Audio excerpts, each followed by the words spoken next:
Allahumma salli wa sallim wa barik ala nabiyyika Muhammadin wa ala alihi wa ashabihi wa man tabi'ahum bi ihsanin ila yaumil qiyamah. Ibadallah, usikum wa iyaya wa nafsi bi taqwallah, faqad faza al-muttaquna al-mu'minun.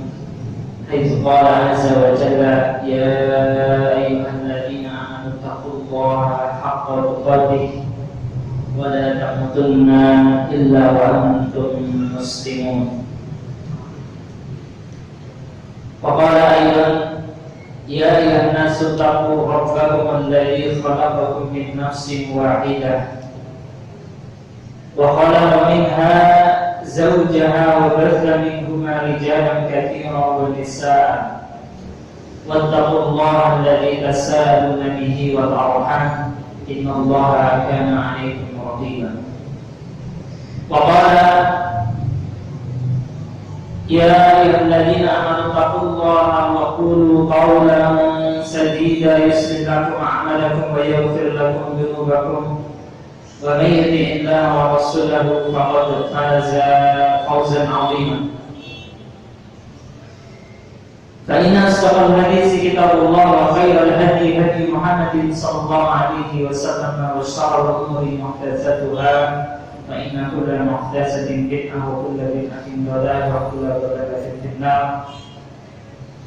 Wa qala Rasulullah sallallahu alaihi wasallam ittaqillaha haitsu ma kunta wa ati as-sayyi'ata al-hasanata tamtuha wa khaliqin nasa bi khuluqin hasanin. Atau kama qala.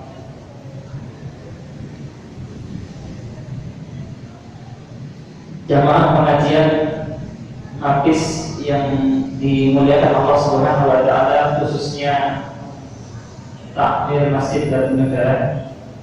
Alhamdulillah, pada kesempatan kali ini yang pertama tidak lupa kita senantiasa mengucapkan syukur kita kepada kehadirat Allah Subhanahu wa taala atas limpahan nikmat yang dikaruniakan Allah Subhanahu wa taala. Baik nikmat itu berupa nikmat yang zahir, nikmat yang lahir maupun nikmat yang batin. Karena kadang-kadang ketika kita berbicara syukur itu seringkali kita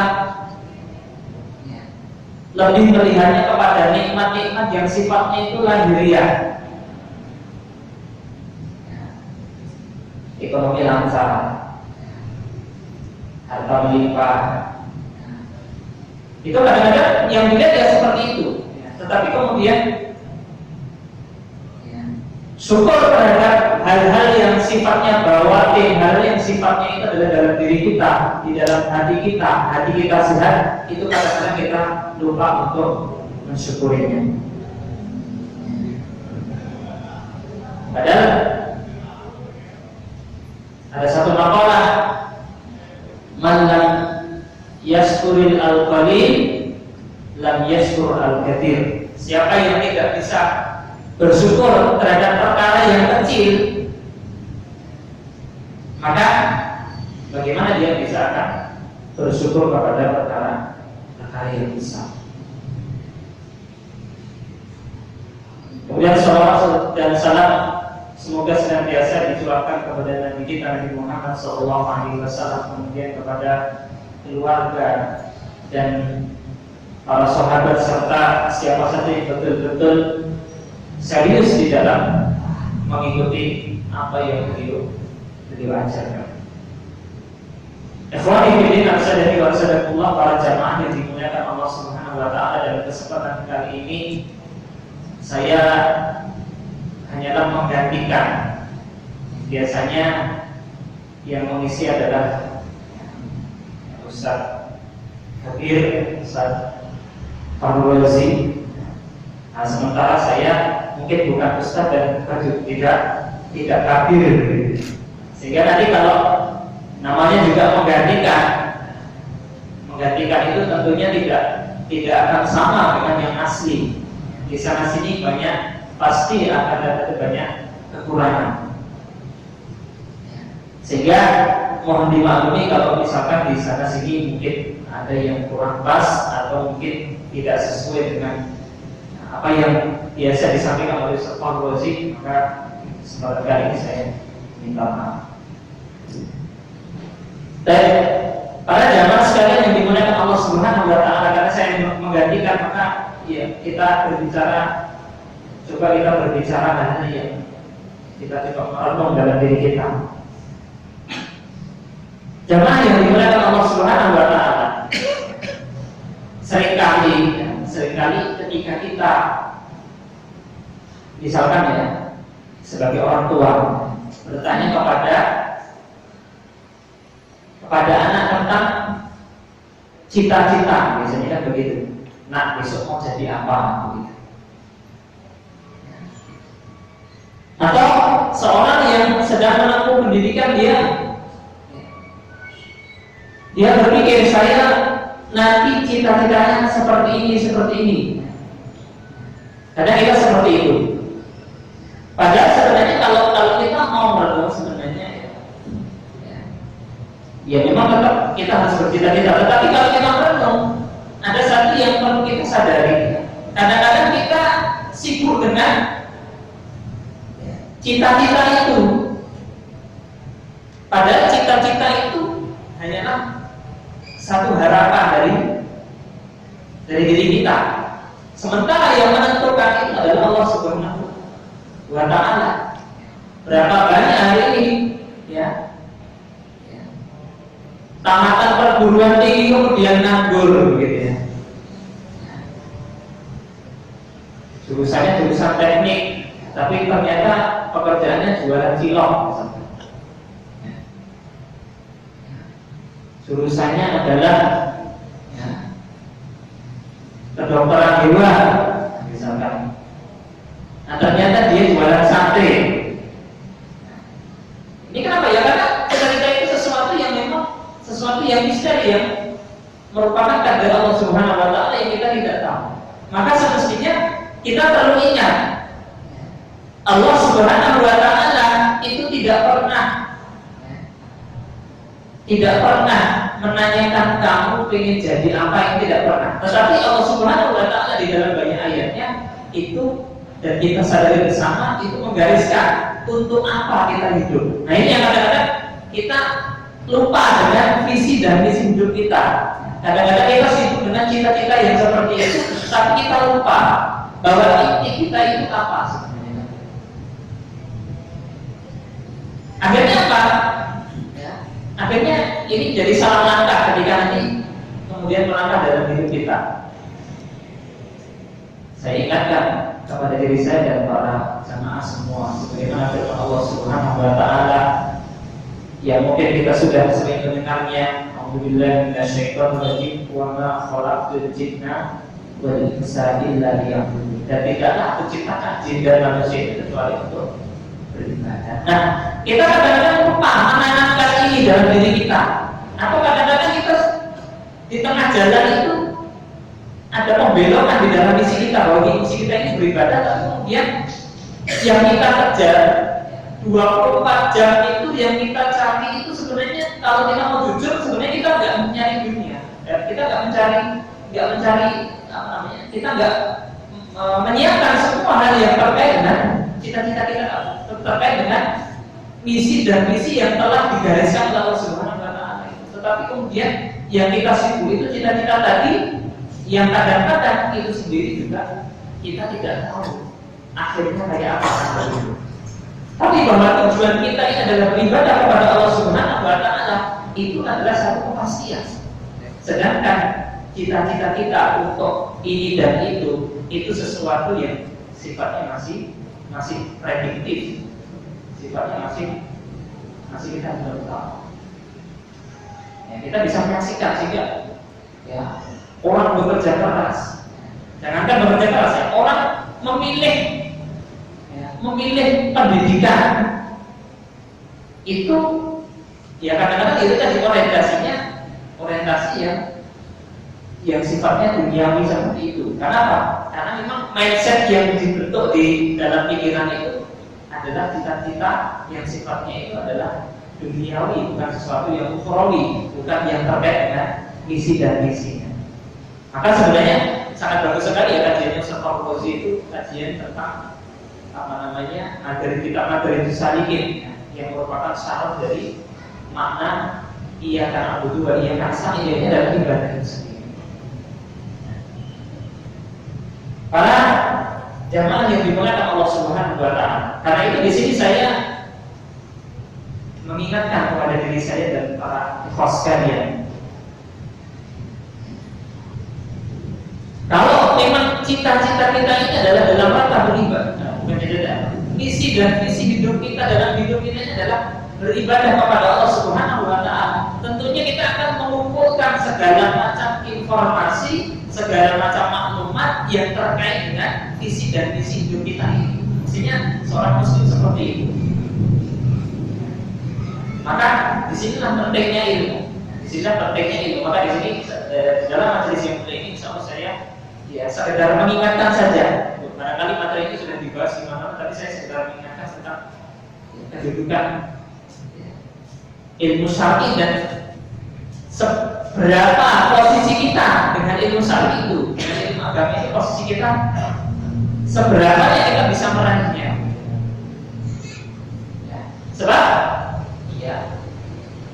kita ingat sabda Rasulullah SAW tentang kondisi akhir zaman seperti sekarang ini. Rasulullah SAW dalam sebuah hadisnya yang diriwayatkan oleh banyak para perawi hadis, diriwayatkan oleh Imam Ahmad, kemudian juga Abu Dawud dan lainnya. Rasulullah mengatakan, "Fa'innahu man ya'ish minkum fasayara ikhtilafan katsiran." Fa'innahu, maka sesungguhnya man, barang siapa yang isu yang hidup minkum di antara kalian, maksudnya hidup setelah zaman Rasulullah SAW, fasayara ikhtilafan katsiran, maka dia akan melihat perselisihan yang sangat banyak. Coba sekarang kita tahu perselisihan itu, kalau kita mau lihat itu kan banyak modelnya. Ada perselisihan soal suku, kadang-kadang karena suku, perbedaan suku kadang-kadang menjadi pertentangan, dan kenyataannya seperti itu. Atau perselisihan antar negara, misalkan perselisihan antar negara, Indonesia sama Malaysia, misalkan rebutan pulau dan lain sebagainya banyak. Tetapi kalau kita mau merenung, apa perselisihan yang paling besar? Sejak zaman Nabi Adam sampai nanti menjelang hari kiamat, apa perselisihan yang paling besar? Tentunya adalah perselisihan di dalam keimanan. Nah ini, saya ikhtilafan katsiran, akan lihat berbagai macam perselisihan yang paling banyak. Tetapi jelas, kalau kita bahas semua perselisihan yang selain karena entah itu karena suku, karena karena bahasa, itu perselisihan yang sifatnya itu adalah nisbi, perselisihan yang sifatnya itu tidak nafsu. Tapi dapat dipastikan bahwa perselisihan dalam agama ini adalah perselisihan dari zaman Nabi Adam sampai nanti hari kiamat. Karena ini adalah perselisihan antara iman dan kufur. Ini adalah sesuatu yang sudah digariskan oleh Allah Subhanahu wa taala. Wa la yazaluna mukhtalifina, dan sesungguhnya manusia itu pasti berselisih illa man rahimah rabbi, kecuali yang dirahmati Allah Subhanahu wa taala. Juga di dalam ayat-ayatnya, ayat yang lain misalnya Allah Subhanahu wa taala berfirman, wala yazaluna yuqatilunakum, dan mereka orang-orang kafir itu la yazaluna. Kalau kita belajar bahasa Arab, la yazaluna itu artinya adalah lil istiqrar, maksudnya adalah untuk terus-menerus. La yazal itu ya terus, enggak akan berhenti. La yazaluna, mereka orang-orang kafir itu senantiasa, harus diterjemahkan, la yazaluna yuqatilunakum, akan memerangi kalian. dari yang caranya paling ringan sampai cara yang paling kasar, mungkin seperti itu. Kita bisa menyaksikan bagaimana kasus Al-Aqsa kemarin misalkan. Ya. Cara yang itu pasti. Wala yazaluna yuqatilunakum, mereka senantiasa mereka hatta yaruddukum an dinikum, sampai kalian itu yaruddukum. Kalau bisa itu sampai murtad. Ini statok kalau mereka mampu. Di dalam kalau tidak salah di dalam surat Al-Imran, nanti bisa dicek. Ya. Fa'alaikum bisunnati, maka kewajiban kita apa dalam situasi yang seperti ini? Fa'alaikum bisunnati, kewajiban kita ya bagaimana kita mempelajari sunnah Rasulullah, artinya mempelajari seluruh sisi ajaran Rasulullah SAW. Itu kita pelajari. Alaikum bi artinya al-wujub, wajib bagi kalian untuk berpegang kepada sunnah. Wa sunnatil khulafa'ir rasyidin, kemudian kalian juga wajib untuk mengikuti sunnah atau ajarannya para khulafa, para khalifah yang ar-rasyidin, yang lurus, al-mahdi, yang mendapatkan petunjuk. Ini maksudnya adalah para sahabat radhiyallahu anhum. Min ba'di, setelah addu 'alaiha bin nawajid, inilah sunnah dan sunnah khulafa rasyidin. Addu 'alaiha, hanya kembali ke sunnah Rasulullah dan sunnah para sahabat. Jadi ini satu paket. Kalau orang mau berpegang pada ajaran Rasulullah, mau nggak mau pasti dia harus berpegang pada ajarannya para sahabat. Kenapa? Karena para sahabat tidak mungkin akan dari sini Rasulullah SAW. Tidak mungkin para sahabat kok yulayani jauh ributkan dengan Nabi Muhammad SAW, itu jelas tidak ada. Oke, makanya Rasulullah mengatakan addu 'alaiha, pakai domirnya itu ha, bukan bukan sekedar kembali kepada sunnah Rasulullah, tapi kembali kepada dua-duanya. Wa iyyakum wa muhdatsatil umur, dan hati-hatilah kalian terhadap perkara yang diada-adakan. Artinya perkara-perkara yang memang itu bertentangan dengan ajaran Rasulullah SAW. Lebih-lebih ya, bertentangan dengan ajaran Islam secara keseluruhan. Ini pesan dari Rasulullah SAW. Fa'inna kulla wa inna kulla bid'atin dhalalah, karena setiap yang dari si Rasul itu ya, sebenarnya adalah satu bid'ah. Makanya apa? Qala Az-Zuhri, Imam Az-Zuhri, Imam Ibnu Syihab Az-Zuhri ini adalah seorang kibar tabi'in, seorang seniornya tabi'in, seniornya muridnya para sahabat. Itu mengatakan al-i'tisam bi sunnah najat, berpegang pada sunnah Rasulullah SAW itu adalah jalan keselamatan. Lianna sunnata, karena sesungguhnya sunnah ini maksudnya adalah seluruh agama Rasulullah. Kama qala Malik, sebagaimana yang dikatakan oleh Imam Malik rahimahullah taala, mithlu safinati Nuhin, itu seperti kapalnya Nabi Nuh alaihi salam. Man raqibaha naja, siapa yang naik berpegang pada sunnah Rasulullah SAW, maka dia akan selamat. Wa man takhallafa anha, siapa yang kemudian menyelisihi, siapa yang kemudian tidak mau mengikuti, halaka, maka dia pasti akan binasa.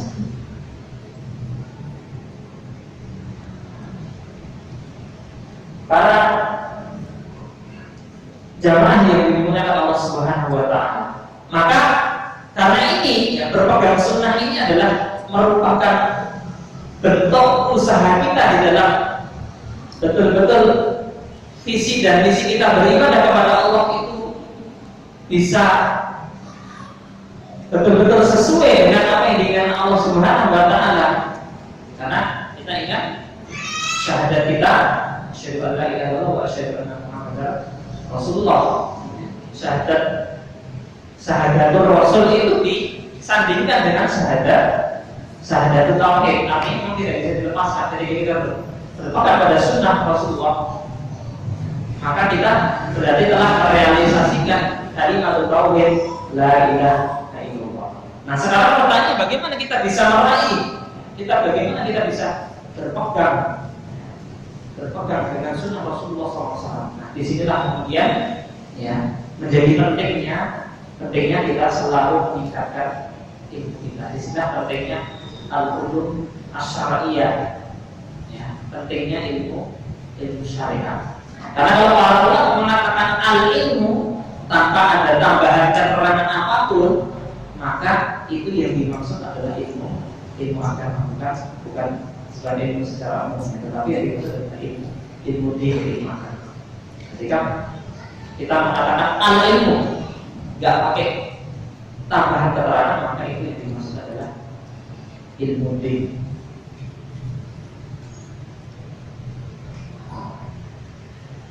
Nah, ilmu itu sebenarnya apa? Hakikat ilmu itu apa? Hakikat ilmu itu sebenarnya banyak pendapat para ulama tentang al-ilmu itu sendiri. Ada yang mengatakan al-ilmu huwa maqam alaihi dalil. Ilmu itu adalah sesuatu yang senantiasa dilandasi oleh dalil. Nah, dalil itu ya banyak satu bihi ilmu kitab dan sunnah. Yang dimaksud di sini adalah ya tentu saja dalil itu adalah Al-Quran dan As-Sunnah bifahmi salafil ummah, tentu saja dengan cara yang dipakai oleh para sahabat radhiyallahu anhu. Ada juga yang mengatakan al-ilmu isobatul haq. Ilmu itu adalah tepat di atas kebenaran.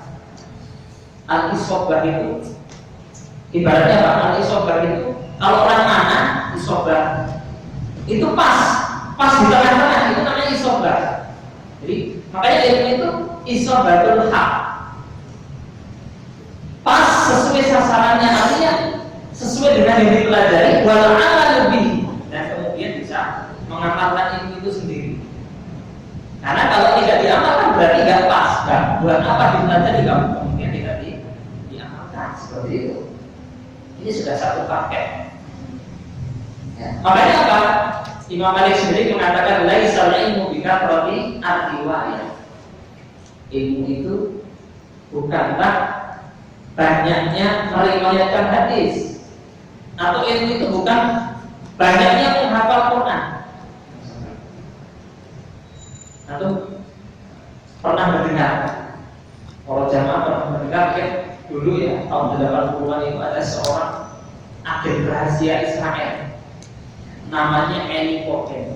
Ini ya, satu agen, tapi menurut pakar intelijen dia setara dengan satu batalion. Jadi satu orang tapi dia setara dengan batalion. Eli Cohen. Dia menguasai berbagai bahasa di dunia, plus dia hafal Quran. Ini agen Israel hafal Quran. Sing agene wong Islam, agene Allah Subhanahu wa taala malah durung hafal Quran. Termasuk saya. Itu luar biasa. Ya. Sampai ketika itu, waktu itu Israel, ya, apa namanya ya, konflik dengan negara Arab secara umum, termasuk ya Suriah ketika itu. Nah, jadi Eli Cohen ini apa namanya, disusupkan di Suriah sebagai pedagang, tapi akhirnya ketahuan dan akan digantung. Coba bayangkan, akan digantung itu sampai ya, Sri Paus ketika itu, ya, Paus Vatikan itu sampai ya, pengen apa ya, sampai berusaha untuk memintakan amnesti untuk Eli Cohen kepada Presiden Suriah saat itu, Hafid Assad, bapaknya Bashar Assad sekarang. Tapi itu ditolak. Bayangkan, sampai Sri Paus saja, berarti ini kan kedudukannya luar biasa. Eli Cohen hafal Quran. Dan dalam sejarah Indonesia kita juga tahu. Kita tahu orang yang namanya, ada seorang tokoh namanya Christian Snodgrass. Mungkin kita sudah banyak pernah mendengar Christian Snodgrass. Ini adalah ya, aktor di balik ya, strategi Belanda untuk mengalahkan kaum muslim, terutama adalah ya, strategi Belanda untuk mengalahkan kaum muslim di Aceh. Ya. Karena Indonesia ini, ya, kalau kita baca sejarah Indonesia ini, ya, ada dua perang yang paling merugikan Belanda. Yang pertama itu perang Aceh, yang kedua adalah perang Diponegoro. Perang Aceh itu sebenarnya sampai sekitar tahun 42 itu Belanda belum bisa menaklukkan. Sampai datang penjajah Jepang, Aceh itu belum ditaklukkan. Jadi luar biasa. Jadi ketika Indonesia memproklamirkan kemerdekaan, sebenarnya Aceh ini, ya bisa dikatakan masih berdiri, masih agak berdiri, walaupun memang sudah hancur-hancuran, tapi perlawanan itu masih ada. Jadi itu berjuang Aceh itu masih melakukan perlawanan, walaupun sifatnya sporadis. Kemudian yang kedua itu perang Diponegoro. Perang Diponegoro itu berlangsungnya nggak ada maghrib. Nah, ini kalau saya ngapalkannya nggak ada maghrib. 1825, 1930, nggak ada maghrib.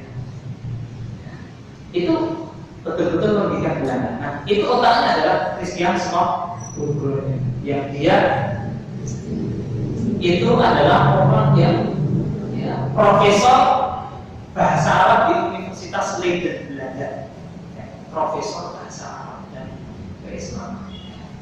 Mungkin bahasa Arab mengalahkan kita. Nah, ini makanya ilmu itu tidak sekedar itu, sekedar banyak apa tidak, tetapi isobatul haq. Yang namanya ilmu itu isobatul haq, tepat sasaran dengan kebenaran yang diinginkan Allah Subhanahu wa Ta'ala. Karena berapa banyak orang ingin kebenaran, tapi akhirnya dia tidak sampai kepada kebenaran. Tidak cukup sampai di situ, mungkin dia sudah sampai kepada pengetahuan yang benar, tapi kemudian apa? Butuh satu lagi yang apa? Al-amal bi, mengamalkannya. Karena berapa banyak orang ya sudah tahu kebenaran, tapi akhirnya tidak bisa mengamalkannya, terhalang untuk mengamalkan. Maka dua hal ini harus kita miliki, isobatul haq, tepat sasaran di dalam menggapai kebenaran, dan al-amalu bil haq, mengamalkan kebenaran. Ya.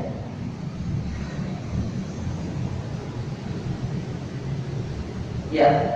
Kita ingatkan sabda Allah, firman Allah Subhanahu wa Ta'ala tentang keutamaan ilmu. Semoga semakin meningkatkan kesemangatan kita di dalam menuntut ilmu.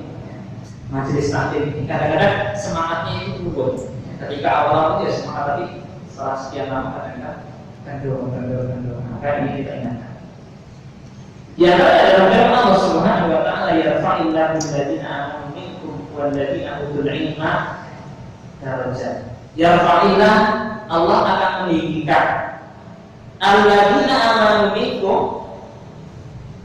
Siapa yang ditinggikan Allah? Itu alladzina amanu minkum, yaitu orang-orang beriman di antara kaum ini.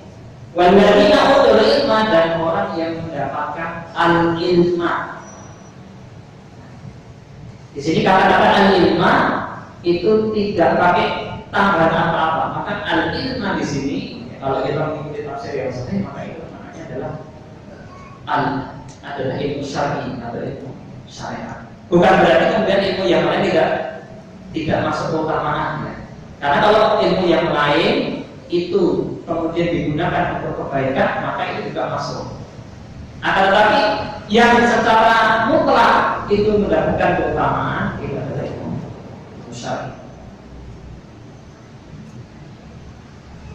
Di dalam sebuah hadis Rasulullah juga mengatakan, "Man yuridillahu bihi khairan yufaqihu fiddin." Barang siapa yang dikehendaki oleh Allah Subhanahu wa Ta'ala kebaikan, yufaqihu fiddin, dia akan dijadikan faqih. Faqih itu bukan sekadar orang yang belajar.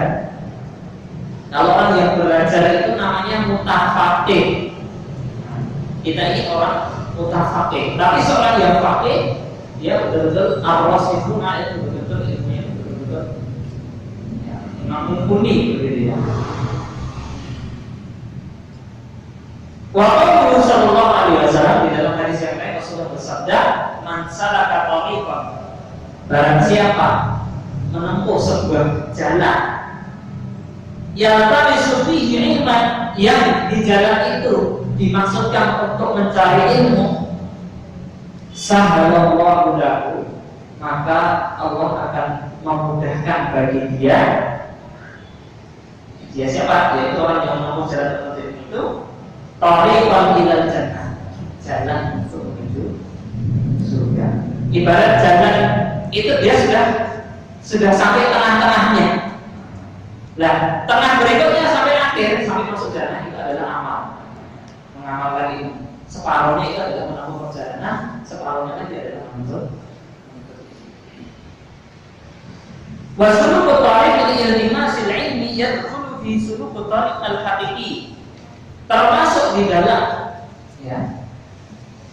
menempuh perjalanan untuk menuntut ilmu, itu maksudnya juga termasuk berjalan secara hakiki.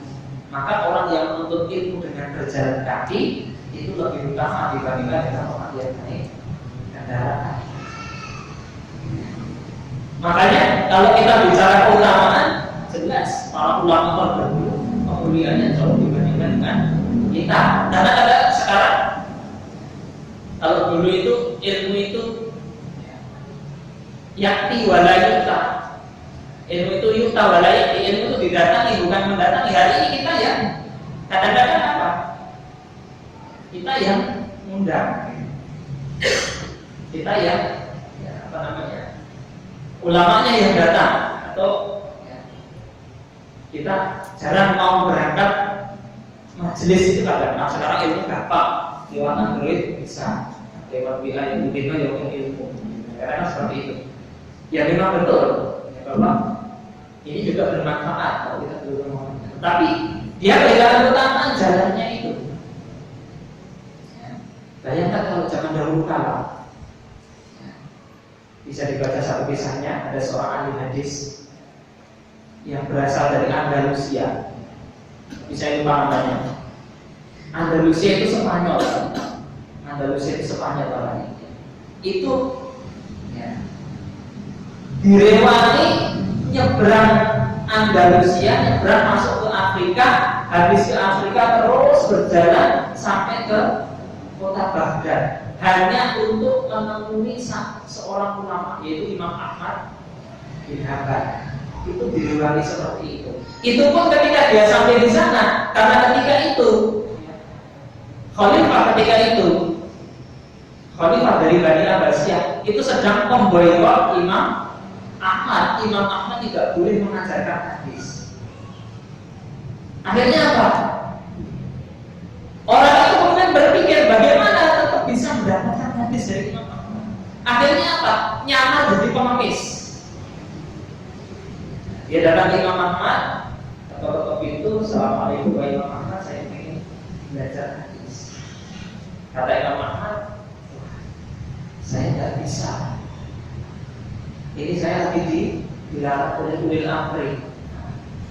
Waktu itu pas kalau berbicara ulil amri dong.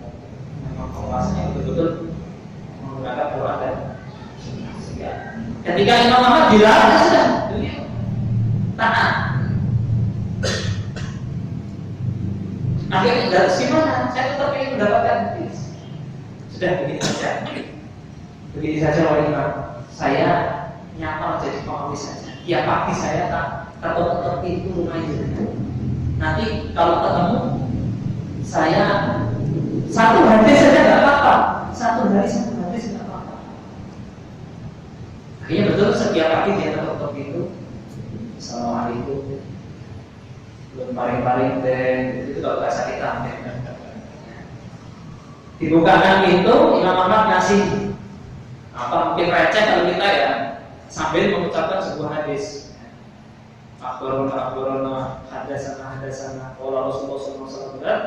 Selesai pula. Bayangkan nyebrang dari Andalusia tiap pagi cuma dapat satu hadis. Tapi itu dilakoni sampai Imam Ahmad wafat. Nah sekarang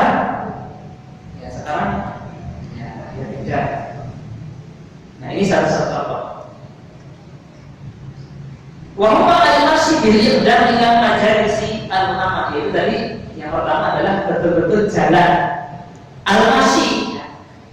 Di sini penulis buku ini, Dr. Ahmad Farid, bahasanya dikatakan adalah al-masyi. Al-masyi itu jalan pakai kaki. Wa yadkhulu fihi suluk tariq al-ma'nawiyah al-mu'addiyah ila usulil ilmi. Sudah masuk Isa? Ya. Barangkali ya, ini saya akhiri sampai ini. Ya, yang tariq al-ma'nawiyah itu jalan yang sifatnya adalah abstrak untuk mendapatkan ilmu, yaitu entah jalannya itu dengan membaca atau nah, mudah-mudahan ini bermanfaat apa yang kita kaji untuk menambah kesemangatan kita sebagai pintu untuk kita menggapai berbagai macam keutamaan. Sekali lagi bahwa ilmu itu tidak sekedar kita mempelajari yang tetapi adalah isobatul haq wala'anahu bihi. Ilmu itu adalah bagaimana tepat dengan kebenaran dan kemudian kebenaran itu kita amalkan. Demikian yang bisa saya sampaikan.